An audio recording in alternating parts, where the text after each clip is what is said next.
They're coming out and they're saying, I'm only here because of affirmative action. Yeah, we know. Listen. You do not have the brain processing power to otherwise be taken really seriously. You had to go steal a white person's slot to go be taken somewhat seriously. He loves to talk about how the absence of black fathers is the problem in black neighborhoods. Well, now his kids are going to grow up without a father. Whose fault is that? This right here is what happens when folks really live by the mess they've been preaching. Charlie Kirk, he been out here running his mouth, talking about how some lives being lost is just part of the cost. Straight up saying the quiet part out loud. And guess what? He stood on that till he couldn't anymore. Then you got these Arkansas farmers who were so proud to vote for Trump, voted against food stamps, voted against healthcare, voted against everything that would help other people, just 'cause they didn't want us to have it. They wanted all the laws to work for them, not for anybody else. But now that it's they who need help, now that their crops ain't selling and the farm's underwater, now they crying, now they begging, now they want handouts. Ain't that something? This ain't just about farmers or politics. This is what happens when you wish bad on other folks. That same energy always comes right back to you. What happened to Charlie Kirk and what's happening to these Arkansas farmers is fruit of the same poisonous tree. See, they all think that bad things happening to other people is fine. F*** 'em. Who cares? Charlie Kirk literally said that some gun deaths would be necessary, but that's an acceptable cost. It's an acceptable price to pay to have the Second Amendment in the United States. He just wasn't thinking that he would be the one to have to pay that price. So he was more than willing to pay for the Second Amendment with the lives of other people so that he could have guns in the United States. And it's the same with the Arkansas farmers. They are more than willing to cut every service, every program, every bit of help that the government offers to United States citizens as long as it doesn't affect them. Screw everybody else. F them. We don't care. Cut every department. Cut every service. No Medicaid, no SNAP, no WIC, nothing. F them. As long as the farms keep getting subsidized. Charlie Kirk said, who cares? Gun deaths, not my problem. It's acceptable. It's rational. It's prudent. Okay, well, here we are with a gun death. So I guess it's acceptable. I guess it's rational. I guess it's prudent. They like to dish it, but they cannot take it. That's the definition of lack of empathy. They can never imagine themselves in those shoes, falling on hard times. Announcing that American exceptionalism was a thing and trying to exalt this idea of rugged individualism has been the downfall of this country.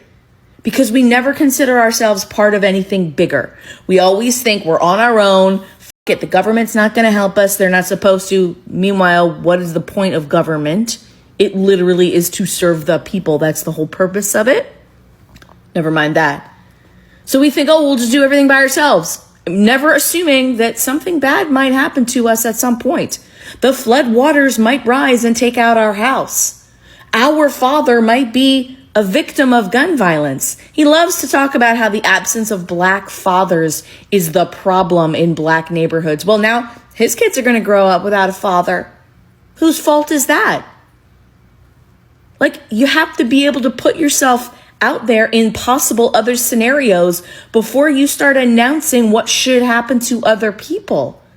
But they're incapable of this. This is why it's hard to feel bad for them, because they're getting what they announced. They're perfectly happy with other people receiving. So they should be happy with it too, no? Charlie Kirk and the Arkansas farmers share something in common. You know what that is? About 2 years ago, Charlie Kirk was at this convention. I don't know what the name of it is. He was on stage and he was talking about gun control or whatever, right? And he basically said, and I'm going to paraphrase it, but the general thesis of his statement was, it is worth it to have gun deaths to protect the Second Amendment. That's essentially the gist of what he said. Now, for people who have lived through gun deaths, like school shootings and things like that, that statement is monstrous, to say the least. The Arkansas farmers, how are they similar? Well, the Arkansas farmers, they voted for Trump and the tariffs. They were egging it on. Yeah, let's do the tariffs. We're gonna get so rich. We're gonna sell a bunch of soybeans, I think it was, that they were selling. I can't remember. We're gonna sell them to China and we're gonna get super rich or whatever. Surprise, surprise. China goes around and goes to Brazil and makes another deal with Brazil, and now they need a handout. So the very thing that they were accusing liberals of wanting, a handout, they now want a handout. Well, then how are these two related? It makes no sense. See, when Charlie was up there on stage and he was talking about how he believes that some deaths are necessary so that we can keep the Second Amendment, he didn't envision himself. See, what Charlie meant was that it's okay for you to get shot so long as he has the Second Amendment. He never thought that that could happen to him. The Arkansas farmers, they wanted you to not have a handout. They never thought that they will not have a handout. You see where I'm going here? See, it's never about the idea that they peddle to the masses. It's not the idea. It's that they don't want you to have that. Does that make sense? Charlie Kirk was perfectly okay sacrificing your kids to keep the Second Amendment for himself.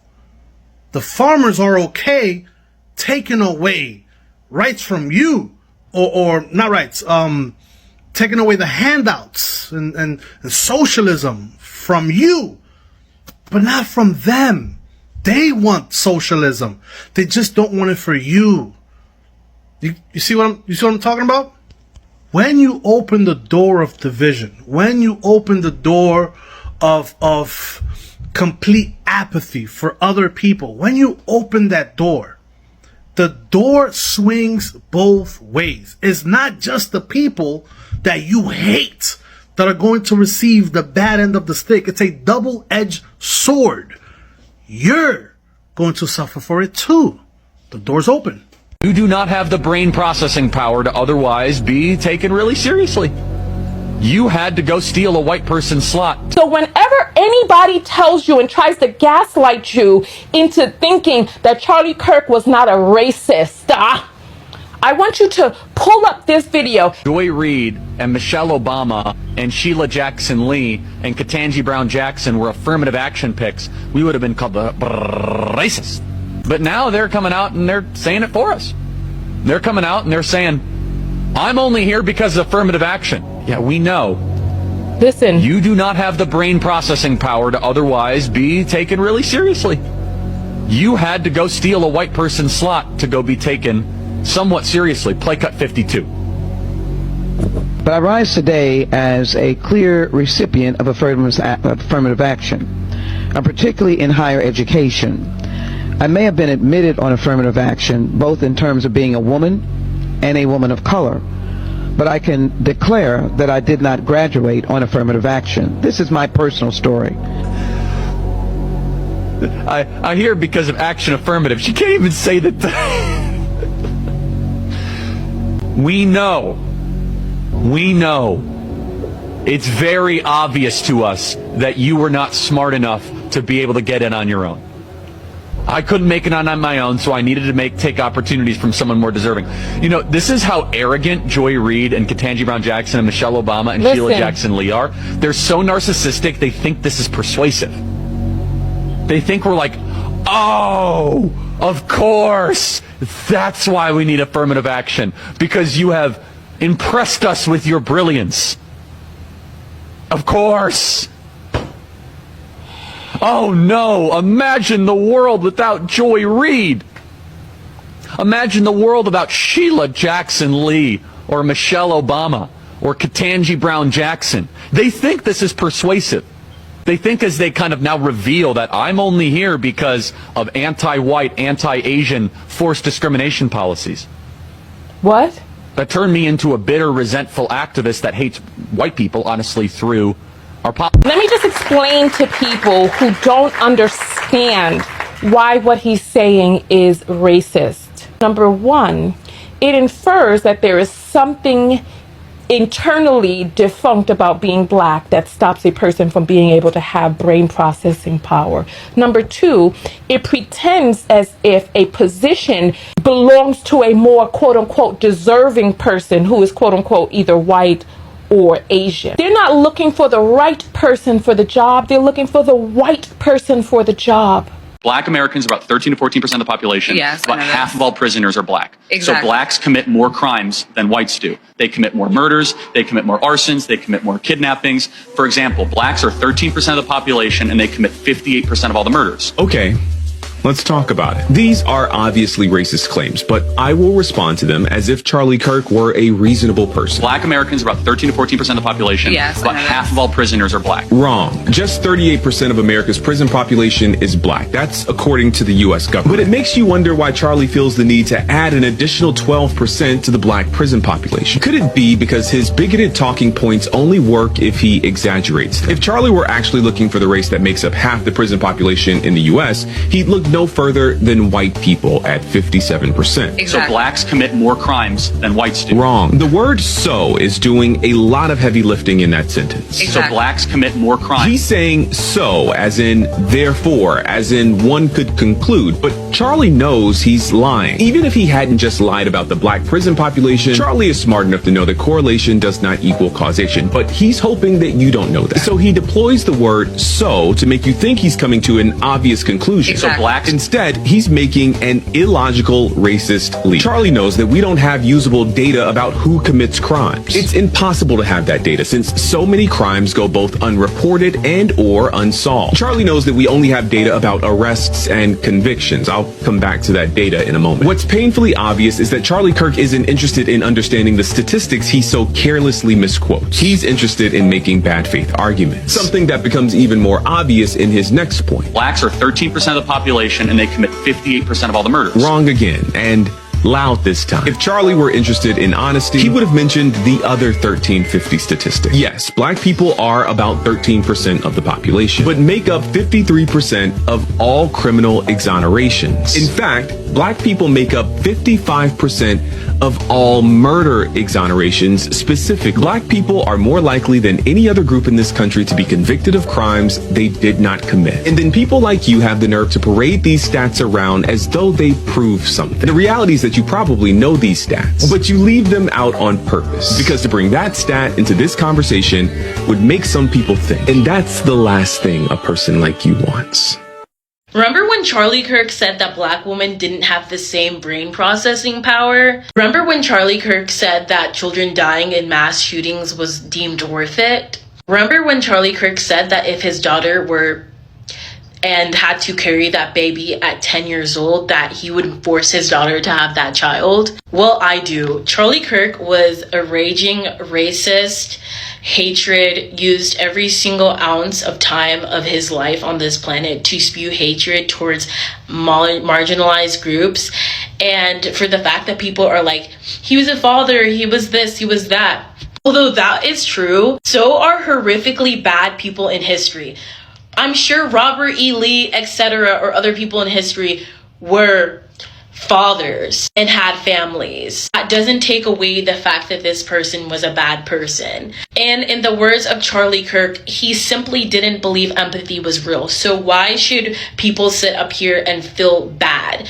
No one condones violence. Violence is never the answer, but at the same time, you can't force some people to mourn something when they were actively being hated on by this group. I didn't give a fuck about Charlie Kirk when he was alive, and I don't give a fuck about Charlie Kirk just because he was unalived. And for you people who say, but he was a Christian, please, it's a lot of racist Christian motherfuckers who hide behind that Christian title. So miss me with that garbage. Half of y'all don't even read the Bible y'all claim to believe in. So shut the fuck up. Isn't Charlie Kirk the one who said, unfortunately, sacrifices have to be made in this country in order for us to maintain our Second Amendment God-given rights?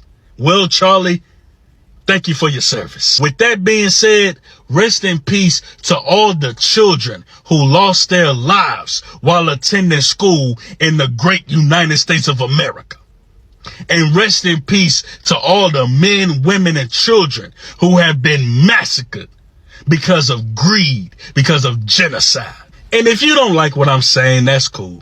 And to the fucking governor of Utah, shut your bitch ass up. Cause you literally just said the quiet part out fucking loud. You literally said you prayed that it wasn't one of y'all. Well, if you didn't realize, y'all do this shit all the motherfucking time. So what did you pray for, bitch? You should have been praying that this never happened. You should have been praying that that never took the place. But no, you prayed that it wasn't one of y'all and that it was somebody from another fucking country or another fucking state. How the fuck do that sound? That's why all your peers looking at you like, shut the fuck up. What you wanted it to be, who you wanted it to be, who you expected it to fucking be. You sounded fucking stupid on national TV. You should have just shut your ass up and said nothing at all. Cause you just let the fucking cat out the motherfucking bag. And now your people like,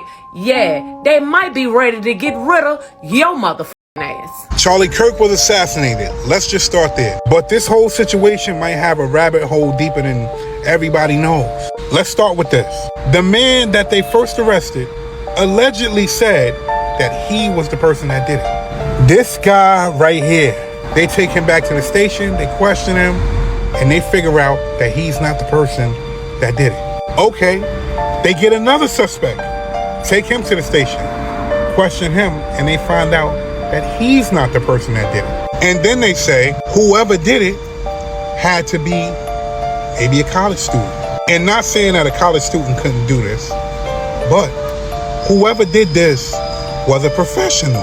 One shot, and was confident enough to know that that one shot was the only shot that he needed. That's not the work of a college student. That's the work of a professional. And then they release this picture. Look at this shit. They're saying that they have video footage of this man right here, and they're saying that this man, they believe that this man is the shooter. Does this man look like a college student to you? Mind you, they're saying that they recovered the weapon too. Matter of fact, listen to this shit. We have recovered what we believe is the weapon that was used in yesterday's shooting. It is a high-powered bolt-action rifle. That rifle was recovered in a wooded area where the shooter had fled. The FBI laboratory will be analyzing this weapon. Investigators have also collected footwear impression, a palm print, and forearm imprints for analysis. So they have a palm print, a footprint, and other evidence. Do you think they're gonna find this man? They have footage from every angle in that place. You can find it. All you gotta do is jump in that search bar. You can see how Charlie got hit every single way. You can see how people's reactions were. You can see the man that was in the crowd that was laughing. You can see Charlie's security making moves on the side of him. You can see a lot of things. Mind you, they have footage of somebody climbing up to the roof. They have footage of somebody on the roof. And let's go back to the beginning, right? You had a person that said that he actually did this thing. They arrested him. You seen the video in the beginning. Why would that man say that? That's something you got to think about. All I can say is this rabbit hole is going to run deep. I'll say this, and I'll leave this here. Something ain't right about this. Tell me what you think.